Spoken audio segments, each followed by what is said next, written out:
क्रांतिकारी जय भीम मित्रांनो, व्हिडिओला लाईक नाही केलं तरी चालेल, पण शेअर नक्की करा, कारण तेथील समाजाला तुमची गरज आहे। घटना अतिशय गंभीर आहे। अहिल्यानगर मधील नेवासा तालुक्यातील तेलकुड गाव येथील आहे। 12 एप्रिल रोजी डॉक्टर बाबासाहेब आंबेडकरांचा पुतळा लावला होता।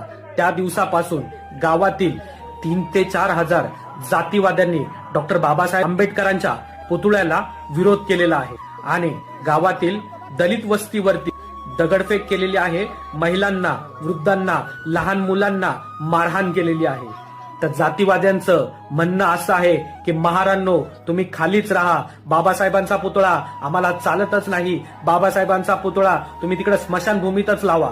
बाबासाहेबांनी दिलेल्या इतर सर्व गोष्टी, मतदानाचा अधिकार बजावला जातो, परंतु फक्त डॉक्टर बाबासाहेब आंबेडकरांची मूर्तीच चालत नाही। व्हिडिओमध्ये तुम्ही पाहू शकता, पुतळ्याच्या बाजूला